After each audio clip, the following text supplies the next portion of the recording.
শোনো না গো, আমাদের পশিডারি চ্যানেলটা সাবস্ক্রাইব করে পাশে থাকা বেল আইকনটি বাজিয়ে দিও প্লিজ।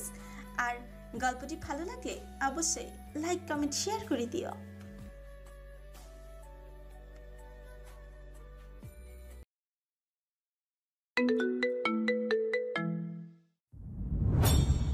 পাত্র হিসেবে ভার্সিটির সিনিয়র ভাই রাত শাহমাদকে দেখে চক্ষু বিস্ফোরিত হয় নজরাতের। মিনিট খানিক হয়েছে পাত্রপক্ষ এসেছে নজরাতকে দেখতে।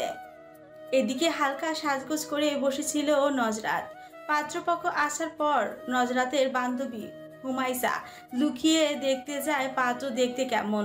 দেখে এসে হুমায়সাকে জানায় পাত্র আর কেউ নয়, তাদের ভার্সিটির বড় ভাই রাত শাহমাদ। হুমায়সার কথা বিশ্বাস হয় না নজরাতের, তাই নিজ চোখে দেখতে পর্দার আড়াল থেকে উকি দেয়, যা দেখে চক্ষু চড়কাজ। দ্রুত দরজা বন্ধ করে হুমায়সাকে গিয়ে বলে, দোস্ত আমার এখন কি হবে? আজকে তো আমার ইজ্জতের ফালুদা হয়ে যাবে। হুমায়সা হাসতে হাসতে বলল, তোর বদলে আমি না হয় পাত্রী হিসেবে যাই, কি বলিস? দারুণ আইডিয়া, চল তোকে রেডি করে দেই। এই একদম না, ওটা তো আমি এমনিতেই মজা করে বলেছি, তুই সিরিয়াস নিয়ে নিবি কে জানতো। শোন, ভয় পাস না, কিছু হবে না। হুমায়সার কথায় সায় দিয়ে নজরাতও বলল, কিন্তু নজরাত কিছুতেই যাবে না ওই দাম্ভিক অহংকারী মানুষটার সামনে। সবচেয়ে বড় কথা, নজরাত রাত শাহমাতের সামনে গেলেই তাকে চিনে ফেলবে, কারণ গতকাল ভার্সিটিতে রাত শাহমাতের সাথে কথা বলতে গিয়েছিল নজরাত, কিন্তু রাত শাহমাত তাকে পাত্তাই দেয়নি। এরপর থেকে বান্ধবীদের সাথে লজ্জায় মুখ দেখাতে পারেনি নজরাত। নজরাতকে তার বান্ধবীরা মিলে ডেয়ার দিয়েছিল তাদের ভার্সিটির বড় ভাই রাত শাহমাতের সাথে আলাপ করে বন্ধুত্ব করার। ভার্সিটির টিচার থেকে শুরু করে স্টুডেন্টদের কাছে খুবই পরিচিত একটা মুখ রাত শাহমাত। রাজনীতিতে তার জুড়ি নেই, তাছাড়া খুব ব্রিলিয়েন্ট স্টুডেন্ট রাত শাহমাত। স্কুলে থাকাকালীন প্রেমে ব্যর্থ হয়ে প্রতিজ্ঞা করে জীবনে আর কোনো দিন প্রেম নামক সম্পর্কে জড়াবে না, একেবারে বিয়ে করবে। তাই ভার্সিটির কোনো মেয়েদের পাত্তা দেয় না রাত শাহমাত। এমনকি মেয়েদের সাথে কথা বলতেও ঘৃণাবোধ কাজ করে নিজের মধ্যে। কিন্তু নজরাত রাত শাহমাদের সম্পর্কে জানতো না, তাই তো বান্ধবীদের পাল্লায় পড়ে রাত শাহমাদের সাথে বন্ধুত্ব করতে যায়। নজরাতের বান্ধবীরা জানতো রাত শাহমাদ কোনো মেয়েদের সাথে বন্ধুত্ব করবেই না, তাই ইচ্ছে করেই এই ডেয়ার দেয়। যদিও হুমায়সা সাবধান করেছিল নজরাতকে, কিন্তু নজরাত শুনে নাই। জেদ ধরে বন্ধুত্ব করে দেখিয়ে দিতে চেয়েছিল তার বান্ধবীদের। লম্বা দম নিয়ে এগিয়ে যায় রাত শাহমাদের কাছে গিয়ে বলে, হাই ভাইয়া। নজরাত আচমকা এসে কথা বলায় ফ্রুকুচকে তাকায় রাত শাহমাদ। খানিকক্ষণ চুপ থেকে বলল, কি চাই? বন্ধুত্ব, আপনার সাথে বন্ধুত্ব করতে চাই ভাইয়া। রাত শাহমাদ তখন মুচকি হাসি দিয়ে বলল। সরি। এরপর রোদ চশমা চোখে দিয়ে এক প্রকার ভাব দেখে বন্ধুদের নিয়ে ওই স্থানে ত্যাগ করলো। আশেপাশে যতজন দেখেছে সবাই হাসতে হাসতে গড়াগড়ি খেয়েছে। শেষে পুরো ক্যাম্পাসে অপমানিত হয়ে ফিরে আসে নজরাত। এরপর থেকে যখনই রাত শাহমাতের কথা মনে পড়ে তখনই গাল মন্দ করতে ভুল করে না নজরাত। যাই হোক, এখন রাত শাহমাতের সামনে থেকে পালাবে কিভাবে, তার উপায় খুঁজতে দুই বান্ধবী ব্যস্ত। তখনই নজরাতের নানুমণি এসে বলল, নাজরাত, পোলা তো চাঁদের লাহান সুন্দর, আমার তো তোরে নিয়া হিংসা হইতেছে। নজরাত আছে নজরাতের জ্বালায়। এরই মধ্যে তিনি এসে রাত শাহমাতের গুণগান গাইতে শুরু করে দিয়েছেন, তাই নজরাত কিঞ্চিত রেখে পড়ল। বুড়ি, তোমার যেহেতু এত পছন্দ হয়েছে, তুমি ওই দাম্ভিক অহংকারী ছেলেকে বিয়ে করে নাও। নজরাতের নানু সন্ধিহান দৃষ্টিতে তাকিয়ে বললেন, তুই কেমনে জানলি ওই ছেলে যে দাম্ভিক আর অহংকার আছে? সুন্দর ছেলেরা ওই রকমই হয়, তাই আমি ঠিক করেছি কালো আর বেটে দেখে বিয়ে করব, তাহলে আমাকে রাজরানীর মতো করে রাখবে। যাই হোক বুড়ি, তুমি এখান থেকে এখন যাও, আমি রেডি হচ্ছি, দেখতে পাচ্ছ না? হ, যা, তুই ভালো কইরা সাজ যায়। নানু চলে যাওয়ার পর হুমায়সা বলল, দোস্ত, একটা আইডিয়া পেয়েছি, বলবো? নজরাত দরজা বন্ধ করে এসে বলল, তাড়াতাড়ি বলো। চল তোকে ভারী মেকআপ করে দেই, তাহলে ওই বেটা তোকে আর চিনতে পারবে না। তারপর হুমায়সা খুব ভারী মেকআপ করে দিল নজরাতের, যার দরুন আপন মানুষ ছাড়া একবার দুবার যারা নজরাতকে দেখেছে তারা চিনতেই পারবে না। এরই মধ্যে অনেকবার তাদেরকে ডাকাডাকি করে গেছে নজরাতের মা তরিকা বেগম। তারপর যখন নজরাতকে পাত্রপক্ষের সামনে নিয়ে যেতে পাশের বসার ঘটক কলি আন্টি রুমে আসেন, তখন নজরাতের কে দেখে বললেন, এ কি এত সাজ দিয়েছো কেন? এই কথা বলতে হুমায়সা আর নজরাত ভয় পেয়ে যায়। এই মহিলা যদি এখন বলে যাও, এমন সাজ চলবে না, মুখ ধুয়ে হালকা সেজে এসো।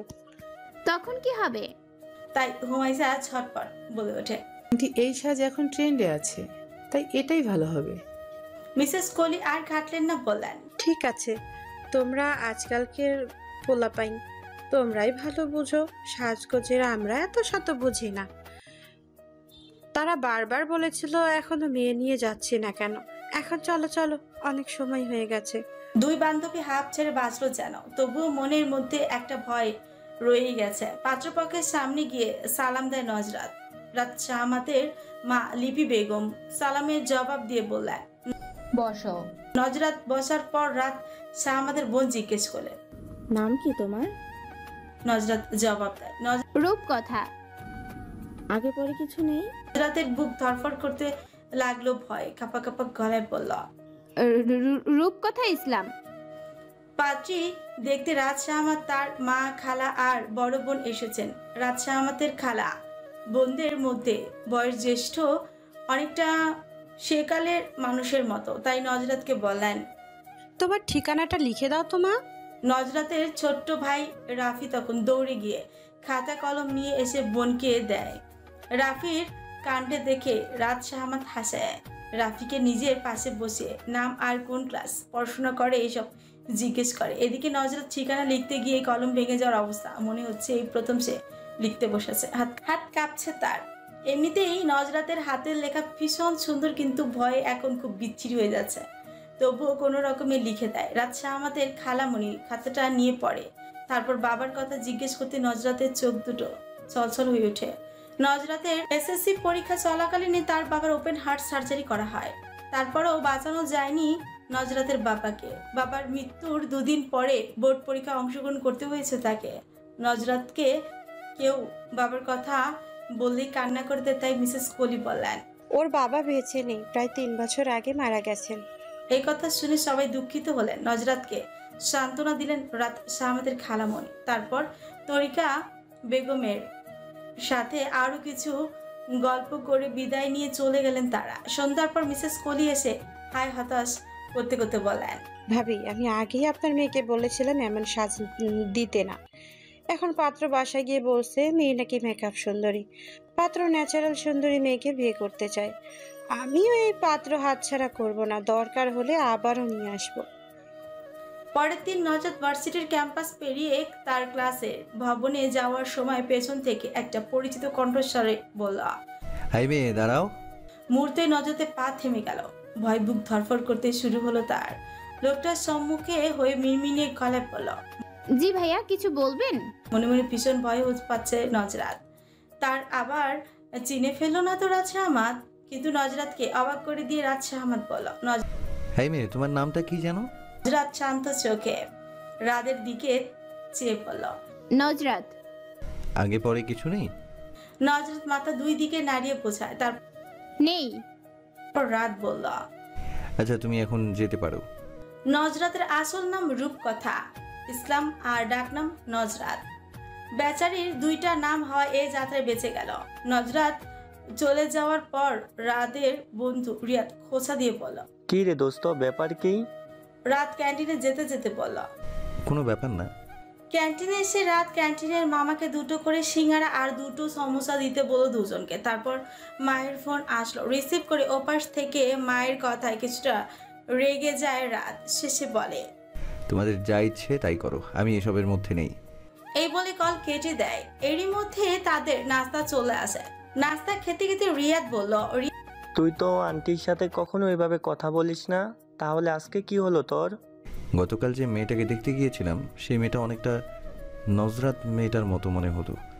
তবে নজরাত মেয়েটা ন্যাচারাল দেখলেই বোঝা যায়, আর্টিফিশিয়াল কিছু ইউজ করে না। তবুও কেন জানি দুটো মেয়ের মধ্যে অনেকটা মিল দেখতে পেলাম না। আম্মা ওই গতকালের মেয়েটাকে নিয়ে পড়ে আছে, সেজন্যই রাগ উঠে গেল। রিয়াদ খানিকটা ভেবে বলল, বাই এনি চান্স তুই কি নুসরাত মেয়েটাকে পছন্দ করে ফেলেছিস? রাত রেগে যেতে নিলেই রিয়াদ হেসে বলল, আরে দোস্ত মজা করেছি, এত রেগে যাচ্ছিস কেন? গতকাল তরিকা বেগম অফিস থেকে ফেরার পথে জাম কিনে নিয়ে এসেছেন। দুপুরে রোদেলা বেলায় টক জাতীয় ভর্তা খেতে অমৃতের মতো লাগে, তাই নজরাত জাম ভর্তা বানিয়ে রাফিকে ডাকে। আজ নজরাতের ভার্সিটি আর রাফির স্কুল বন্ধ, তাই বাসায় আছে ওরা। ড্রয়িং রুমে মেঝেতে বসে ভাই বোন মিলে আয়েশ করে খাচ্ছে, তখন বাসার কলিং বেল বেজে ওঠে। নজরাত রাফিকে বলল, ভাইয়া দরজাটা খুলে দিয়ে আয় তো। রাফি খেতে খেতে বলল, আমি চলে গেলে তুই আমাকে রেখে সবটা খেয়ে ফেলবি, তাই আমি যেতে পারবো না, তুই যা। রাফির কথায় তার মাথায় হালকা থাপ্পড় মেরে উঠে দাঁড়ায় নজরাত। এদিকে নজরাতের নানু রুম থেকে চেঁচিয়ে বললেন, সেই কখন থেকে বেল বাজাইতেছে, তোরা কানে শুনিস না? নজরাত দুষ্টুমি করে বলল। এই বুড়ি চেঁচিও না, আমি যাইতেছি।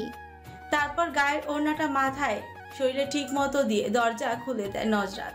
দরজার সামনে দাঁড়িয়ে থাকা ব্যক্তিদের দেখে মুখের কথা হারিয়ে ফেললো, বহুক্ষণ বিবশ হয়ে দাঁড়িয়ে রইল। মিসেস কলি তখন বলেন, কি রে, মেহমানদের এইভাবে দাঁড় করিয়ে রাখবি? এতক্ষণে জ্ঞান ফিরতে নজরাতের বালিকার মতো সরল অকপটে গলায় সালাম দিয়ে বলল, জি ভিতরে আসুন। মেহমানদের বসিয়ে ভেতরে নানুর কাছে চলে যায় নজরাত। মনে মনে হাসি পায় তার। ওই দিন ভারী মেকআপ দেখিয়ে বিদায় করেছিল তাদের, আর আজকে ফকিন্নি বেশে দেখে এমনিতেই বিদায় হবে তারা। খুবই সাধারণ একটা 3 পিস পরে আছে নজরাত, তাও এক সেট হলে মানা যেত। 3টা সেটের থেকে নেওয়া, যেমন একটা ড্রেসের জামা অন্যটার ওড়না, এরকম ভাবেই পরে আছে নজরাত। মাথায় এলোমেলো চুলগুলো পেঁচিয়ে কাটা ব্যান্ড দিয়ে লাগিয়ে রাখা। রাফি দৌড়ে গিয়ে কিচেনে বসে বসে আরাম করে খাচ্ছে জাম ভর্তা। মেহমান আসায় সে মহা খুশি, কারণ একা একা সবটা খেতে পাচ্ছে না। ভাই বোনদের এসব খুনসুটি ভালোবাসা এক সময়ই খুব চলে, তারপর বোন চলে যায় শ্বশুর বাড়ি, তাদের মধ্যে দূরত্ব চলে আসে, তখন আর এইসব খুনসুটি ভালোবাসা দেখা যায় না। চাইলেও এই সময়টা ফিরে পাওয়া সম্ভব হয়ে ওঠে না। তরিকা বেগম অফিসে আছেন, নজরাতের নানু এসে সবার সাথে কুশল বিনিময় করেন।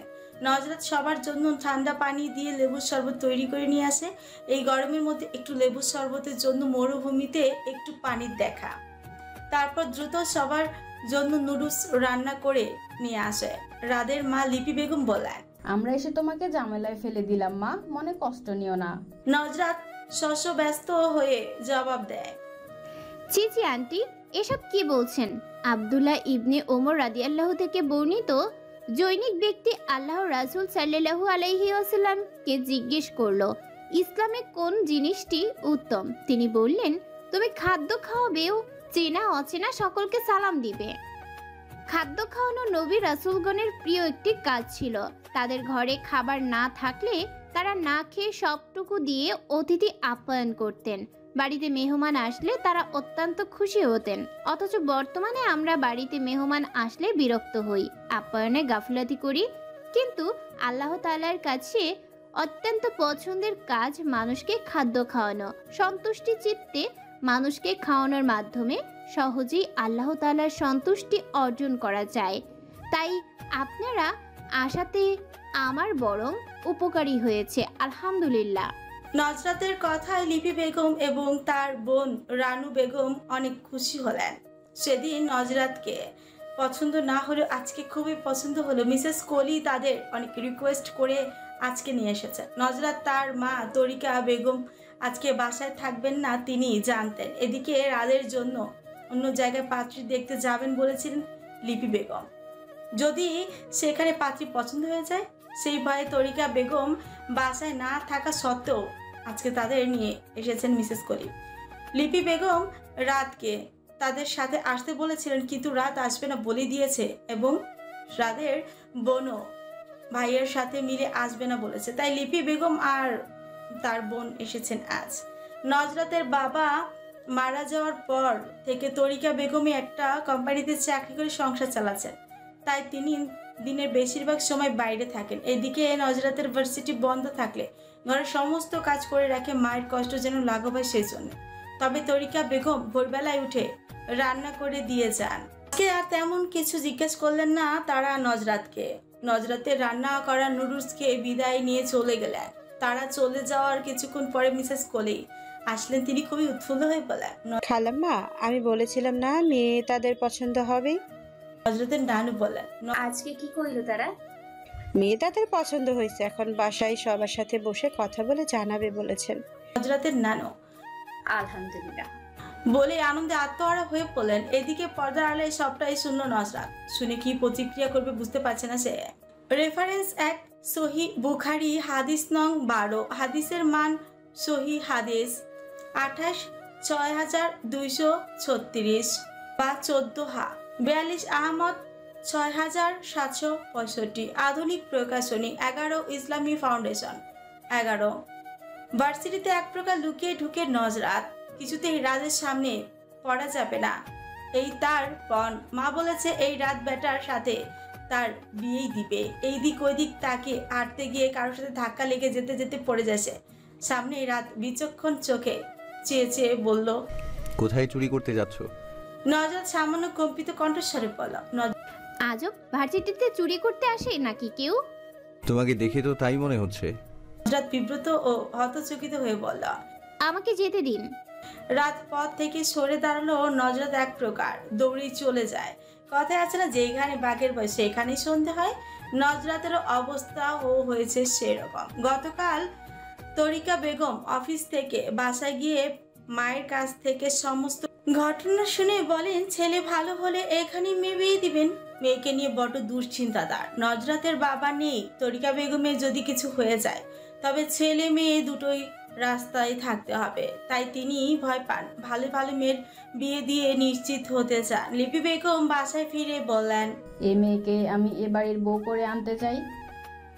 বসার ঘরে সবাই বসেছিল। মায়ের কথা শুনে রাত বসা থেকে দাঁড়িয়ে যায়, একটু ভ্যাবাচাকা খেয়ে বলল, আম্মা, আমি ওই মেকআপ সুন্দরী মেয়েকে বিয়ে করব না। তাছাড়া ঠিকানা লিখতে গিয়ে কলম ভেঙে ফেলার অবস্থা ওই মেয়ের। নিশ্চয়ই প্রতি ক্লাসে ফেল করতে করতে অনার্সে ভর্তি হয়েছে। ফারুক সাহেব ছেলের উদ্দেশ্য করে বলেন, শান্ত হয়ে বসো, এত উত্তেজিত হওয়ার কিছু হয়নি। আমি কথা বলেছি তোমার মায়ের সাথে। বাবাকে খুব সমীহ করে চলে রাত শাহমাদ, তাই শান্ত হয়ে বসে ফারুক সাহেব স্ত্রীকে বলেন, তোমার ছেলের যেখানে পাত্রী পছন্দ নয় সেখানে তোমার আগানোটা ঠিক হবে বলে আমি মনে করি না, কারণ বিষয়টা ওরা সারা জীবন একসাথে থাকবে। আমির কথা লিপি বেগম একটু দমে গেলেন। দমে যাও গলায় বলেন, কিন্তু তোমার ছেলে যা বলেছে তার কোনো ভিত্তি নেই। মেয়েটা যথেষ্ট সুন্দরী এবং ব্যবহার অতুলনীয়। তোমার বিশ্বাস না হলে আপাকে জিজ্ঞাসা করে দেখো। এখনকার মেয়েরা সুন্দর হলেও মেকআপ করতে পছন্দ করে, তাই মেয়েটা একটু মেকআপ করে। এইটা বড় রকমের কোনো সমস্যা ধরে নেওয়ার কোনো মানে হয় না। আর যদি মেকআপ এতই সমস্যা হয় তাহলে আমি বলে দেব যেন মেকআপ না করে। স্ত্রী যোগ দিতে ফারুক সাহেব ভাবুক গলায় বললেন, তুমি তো বেশ ইসলামের রীতিনীতি মেনে চলো, তাহলে একটা ধার্মিক মেয়ে কেন দেখছো না তোমার ছেলের জন্য? তোমাদের কথা মতো বোঝা যাচ্ছে মেয়েটা ততটাও ধার্মিক বা পদ্মাশীল নয়। মেয়েটা পর্দাশীল না হলেও ইসলামের জ্ঞান রাখে। আমি ওকে নিজ হাতে শিখিয়ে নেব ইনশাআল্লাহ। বাবা মায়ের কথার মাঝে রাত বলে উঠল, পড়াশোনাটাও কি শিখিয়ে দেবে আম্মা? লিপি বেগম ছেলের দিকে কড়া দৃষ্টিতে তাকিয়ে বলেন, পড়াশোনা না জানলে মেয়েটা বোর্ড পরীক্ষায় অংশগ্রহণ বা বোর্ড পরীক্ষায় উত্তীর্ণ হতে পারতো না। তোমার মতো বাহ্যিক দিক বিবেচনা করে আমি কোনো কাজ করি না। মেয়েটা সেই দিন সম্পূর্ণ অপরিচিত মানুষের সামনে লিখতে গিয়ে ঘাবড়ে যায়, তাই বলে ওকে মূর্খ ভেবো না। গতকাল ওদের বাসায় গিয়েছিলাম, ওর মা ছিল না, অথচ কি সুন্দর করে মেয়েটা আমাদের আপ্যায়ন করলো। এরকম নম্র ভদ্র মেয়ে আমার বাড়ির বউ হওয়ার যোগ্য।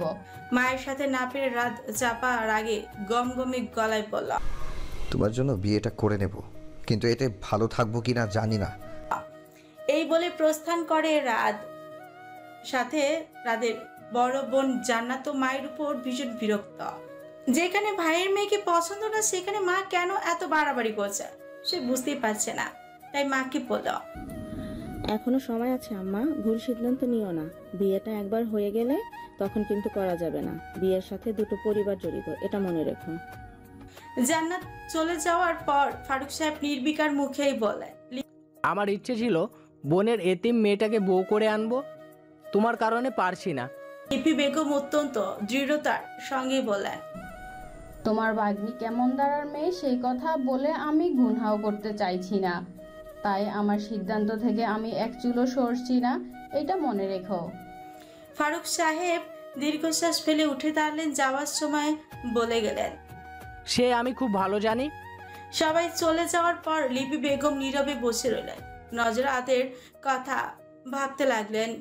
মেয়েটাকে তার কোনো দিক দিয়ে খারাপ বলে মনে হলো না, তবুও পরিবারের বিরুদ্ধে গিয়ে বিয়েতে আঘাত একটু দ্বিধা কাজ করছে। ভার্সিটির দোতলার রেলিং ধরে ঝুঁকে দাঁড়িয়ে আছে রাত। পাশে তাসনুবা এসে দাঁড়া। রাত টের পেয়েও কিচ্ছু বলে না, তার মন বিষণ্ণতায় ঘিরে আছে। তাসনুবা রাতের দৃষ্টি অনুসরণ করে তাকিয়ে বলল, রাত, ওদের মধ্যে রিলেশন চলছে, চেয়ে থেকে লাভ নাই।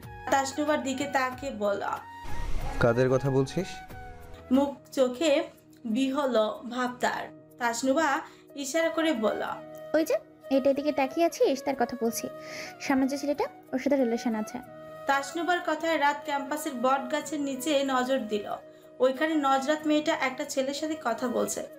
ওদের কথা বললই তাসনুভা, অথচ রাত তাদের এতক্ষণ খেয়ালই করেনি। অনেক সময় আমরা একটা দিকে তাকিয়ে থাকি ঠিকই, কিন্তু মনে নানা রকম চিন্তা ভাবনা চলতে থাকে, অথচ ওই দিকে আমরা তাকিয়ে আছি যেদিকে, সেই দিকে নিয়ে আমাদের কোনো ভাবনাই থাকে না, চিন্তা কিছুই থাকে না। এটাকে অনেকে ধ্যানমগ্ন হওয়া বলে। তাই তাসনুভা ভেবেছিল রাত নজরাতের দিকেই তাকিয়ে আছে।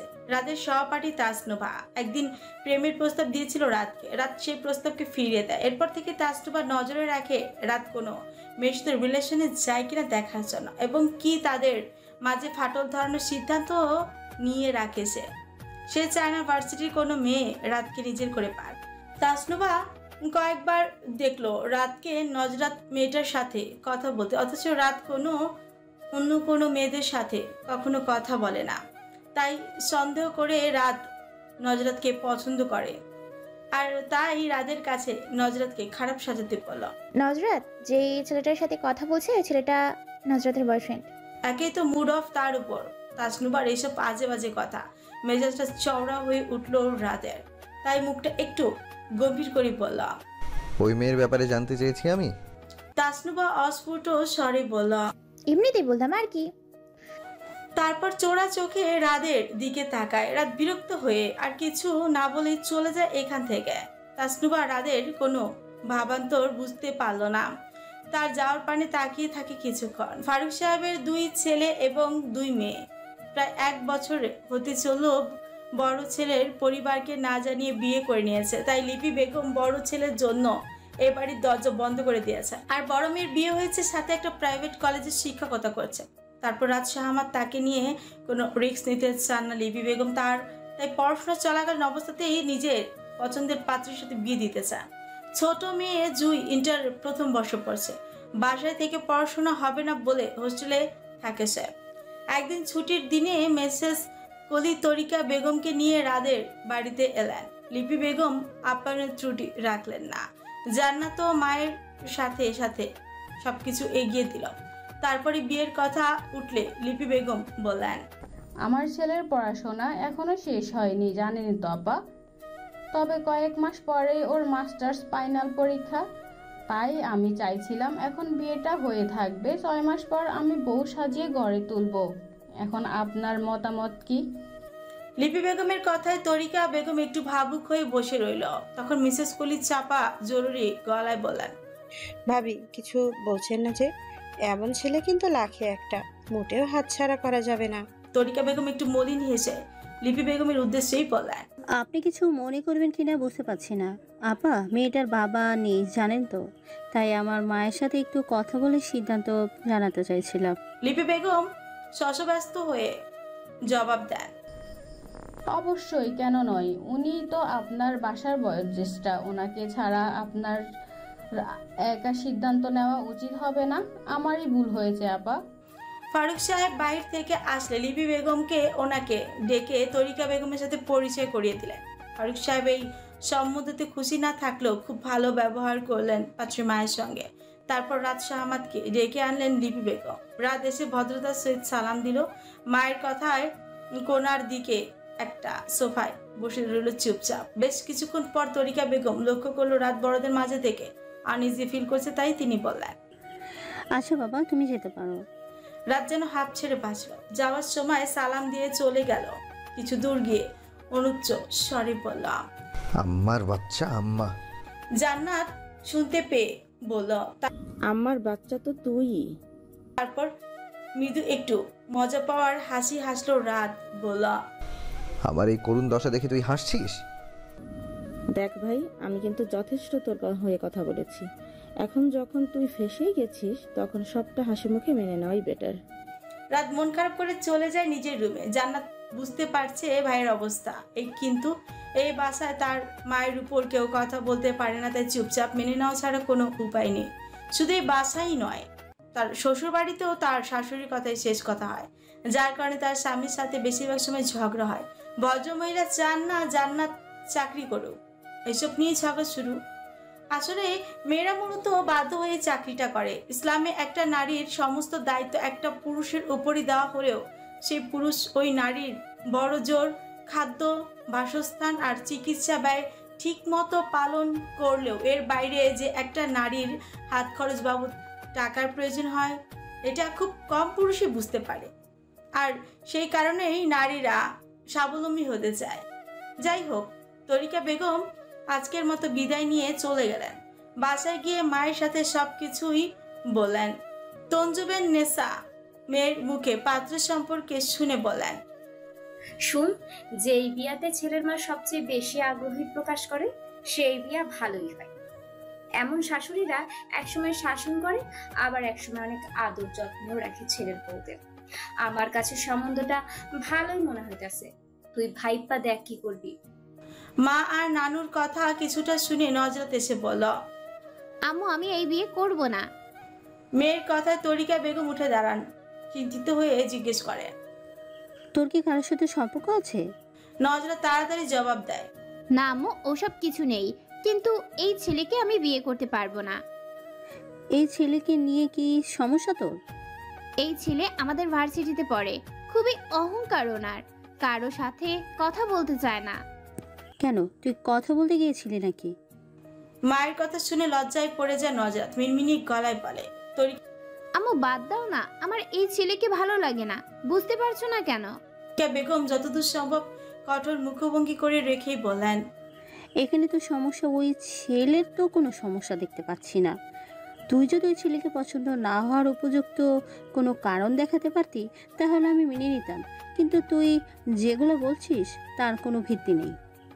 তঞ্জুবন নেসার দিকে তাকিয়ে বলেন, আম্মা, আমি সিদ্ধান্ত নিয়ে নিয়েছি, আমি এখানেই মেয়ে বিয়ে দেব, এটাই আমার শেষ কথা, তুমি ওরে বোঝাও। তরিকা বেগম চলে যাওয়ার পর বৃদ্ধা নাতনিকে নিজের কাছে বসিয়ে মাথায় হাত বুলিয়ে দিতে দিতে বলেন, শোন শোন নাতনি, পোলারা যতই দাম দেখা বউয়ের কাছে তারা বিলাইয়ের মতো, বুঝলি?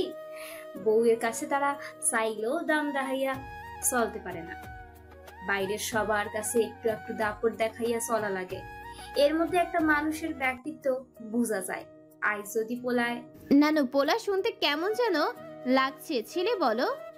আচ্ছা শোন, আজ যদি ছেলেটা মাইয়াগো লাগে কথা কইয়া বেড়াইতো, রাস্তাঘাটে মাইয়াগো দেখলে গান ধরতো, তখন কিন্তু তোর ভালো লাগতো না। তখন তুই কইতি ছেলেটার চরিত্রের দোষ আছে। শোন নাতনি, আমি বলি কি, এমন পুরুষরাই এক নারীতে আসক্ত হয়। তুই অমত করিস না, রাজি হইয়া যা। তরিকা বেগম মিসেস কলি বেগমের মাধ্যমে জানিয়ে দিয়েছেন যে তিনি এই বিয়েতে রাজি। শুনে লিপি বেগম বেশ খুশি হয়েছে। বাসার সবার সাথে কথা বলে 2 সপ্তাহ পরে বিয়ের তারিখ নির্ধারণ করে জানিয়েছেন। এরই মাঝে একবার এসে নজরতকে আংটি পরিয়ে দিলেন লিপি বেগম। রাত শাহমাদকে সাথে আসতে বলেছেন, কিন্তু রাত আসতে রাজি হয়নি। তাই ফারুক সাহেব আর ছোট মেয়ে জুইকে নিয়ে আসেন তিনি। অবু ভাবিকে দেখে জুইয়ের ভীষণ পছন্দ হয়। একদিনেই ভাব করে নেয় নজরাতের সাথে। তারপর যাওয়ার সময় নজরাতের ফোন নাম্বার নিয়ে যায়। নজরাতের মন ভালো নেই আজ, তাই বিকেলবেলা হুমায়সাকে নিয়ে ঘুরতে যাবে বলে মাকে জানায়। তরিকা বেগম বারবার বলে দিয়েছেন সন্ধ্যার আগে যেন বাসায় ফিরে আসে। নজরাত বলেছে ফিরে আসবে। হুমায়সাকে তৈরি হতে বলে নিজে তৈরি হতে শুরু করে নজরাত। এরই মাঝে তরিকা বেগম অফিসে থেকে কল করে জানায় আজকে লিপি বেগম বিয়ের শপিং করতে বের হবেন, তার সাথে করে নজরাতকে নিয়ে যেতে চান, যেন নজরাতের পছন্দ মতো কেনাকাটা করতে পারে। একথা শুনে নজরাত বিরস মুখে বলা, আমি হুমায়সাকে বলে দিয়েছি যাওয়ার কথা। এখন আমি ওর সাথে না গিয়ে ওখানে কিভাবে যাব? ওনারা কিছুদিন পর আত্মীয় হতে চলেছেন, এখন মুখের উপর কিভাবে না করব? এত বড় হয়েছিস, এতটুকু জ্ঞান নেই তোর? আমি আর কিছু শুনতে চাই না। সুন্দর করে রেডি হইনে ওরা এসে তোকে নিয়ে যাবে। অজ্ঞতা নিজের মনের বিরুদ্ধে গিয়ে হুমায়সাকে যাবে বলে নিষেধ করে দেয় নজরাত। নজরাতের কান্না আসছে কেন জানি, সব বাদ দিয়ে চুপটি করে শুয়ে থাকে। বিকেল 5:10। একটা ভারী কোমল কণ্ঠস্বর শুনে ঘুম ভাঙে নজরাতে। জুই খাটের এক পাশে বসে আলতো হাতে নজরাতের হাত ধরে বলে, এই যে হবু মিষ্টি ভাবি, তুমি কি আমাদের সাথে শপিং মলে যাবে না? নজরাত জুইকে হঠাৎ দেখতে পেয়ে তড়িঘড়ি করে উঠে বসে, গায়ের ওড়নাটা ঠিক করে। মাথা এখনো ঘুমের দোয়াটে ভাবটা কাটিয়ে ওঠেনি। এত অল্প সময়ের মধ্যে নজরাত এতটা গভীর ঘুমে যাবে বুঝতেই পারেনি। জুই আবার বলল, তুমি কি যাবে না? নজরাত পিছল হেসে বলল, সরি তোমাদের অপেক্ষা করানোর জন্য। তোমাদের কি লেট হয়ে যাচ্ছে? না না, সমস্যা নেই, তুমি ঝটপট তৈরি হয়ে নিতে পারো। জুইয়ের কথায় নজরাত দ্রুত উঠে গিয়ে মুখে চোখে পানির ঝাপটা দিয়ে বোরকা আর হিজাবের সাথে নাগোয়া নিকাব পরে নেয়। তারপর নানুকে বলে বের হয়। রাস্তায় গিয়ে দেখতে পায় গাড়িতে তাদের জন্য লিপি বেগম অপেক্ষা করছেন। নজরাত গিয়ে সালাম দেয়। তারপর লিপি বেগম বললেন, জুই তুই আমার সাথে বস, আর রূপকথা সামনের সিটে বসবে। তারপর জুই তার মায়ের পাশে বসে, আর নজরাত সামনে গাড়ির দরজা খুলতে গিয়ে পারে না। তখন একটা বলিষ্ঠ হাত দরজাটা খুলে দেয়। তখন নজরাত দেখতে পায় সামনে ড্রাইভিং সিটে রাত বসে আছে। রাতকে দেখতে পেয়ে একটা বড়সড় ধাক্কা খায় নজরাত। নজরাত থতমত খেয়ে দাঁড়িয়ে থাকলে রাত সৌজন্যমূলক হেসে বলল, গাড়িতে এসে বসুন। নজরাত চুপচাপ এসে বসে। তারপর রাত গাড়ি চালানো শুরু করে। এদিকে লিপি বেগম ছেলের কথায় খুশি হয়। নজরাতকে জিজ্ঞেস করেন তার বাসার সবাই কেমন আছে। নজরাত বলল, আলহামদুলিল্লাহ ভালো। আন্টি আপনার বাসায় সবাই কেমন আছেন? আলহামদুলিল্লাহ আলা কুল্লি হাল। গাড়িতে সবাই চুপচাপ থাকলেও জুই নজরাতকে জিজ্ঞেস করে নজরাতের কি কালার পছন্দ। নজরাত জানালার পাশে আড়ষ্টভাবে বসে আছে।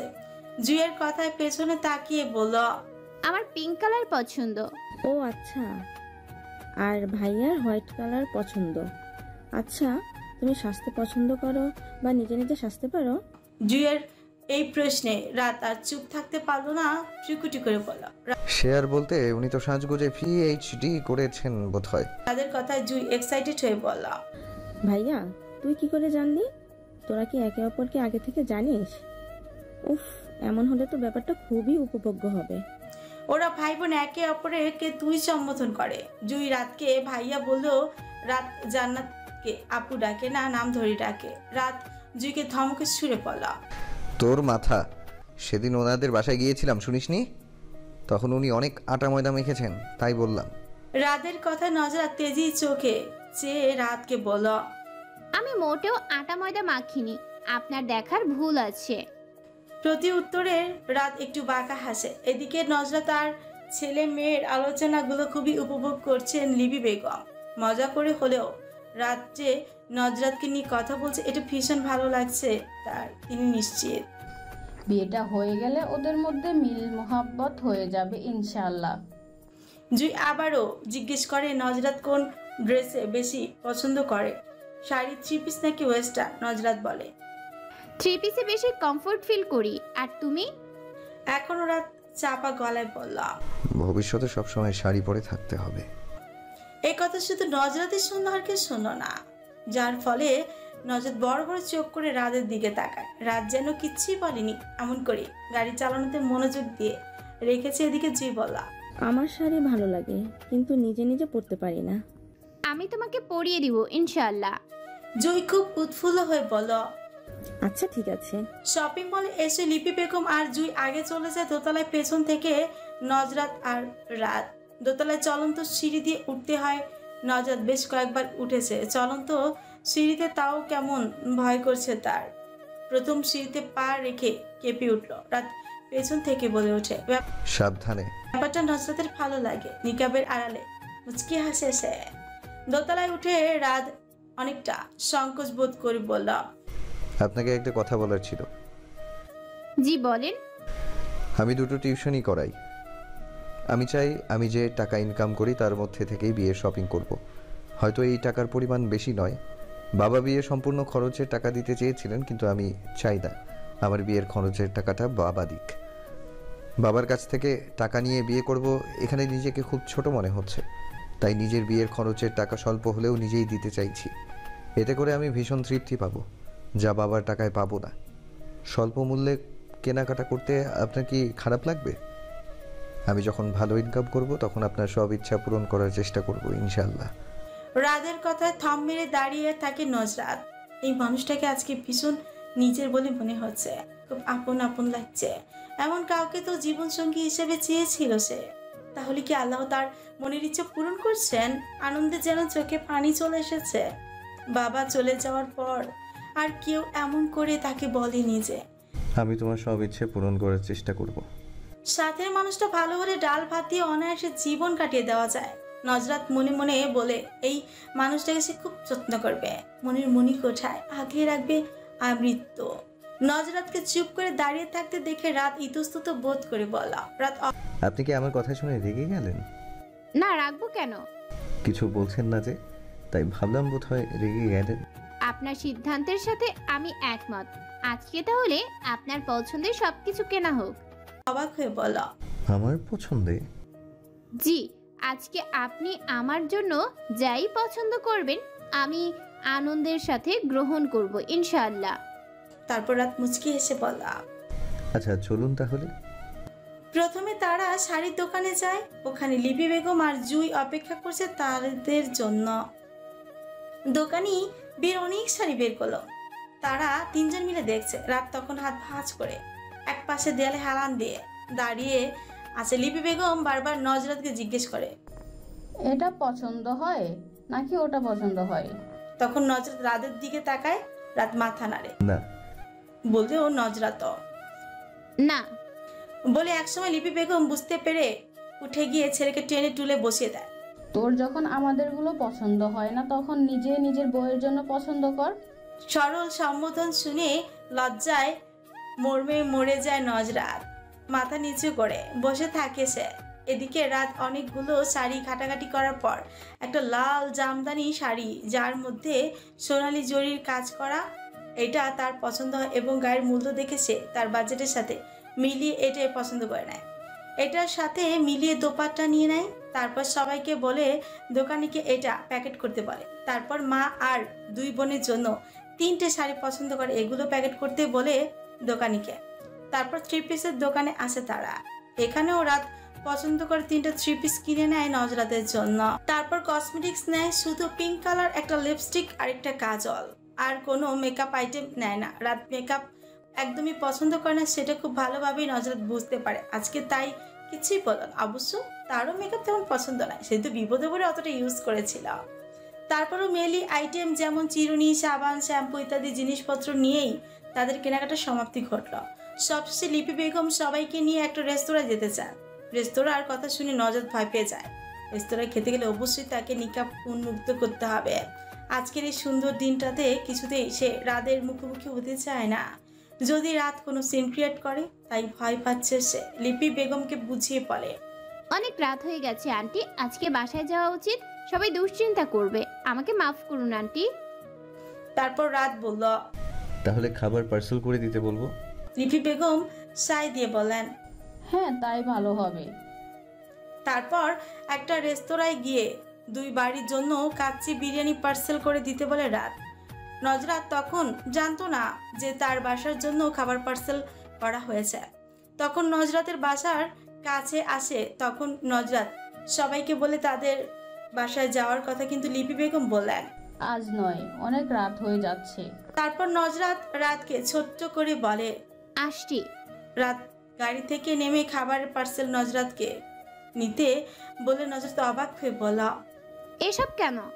আপনি তো কিছু খেলেন না, সেজন্য পার্সেল করে দিতে বলেছি, নিন ধরুন। নজরাত আর না করতে পারলো না, পার্সেলগুলো হাতে নিল, তারপর সালাম দিয়ে বাসায় চলে যায়।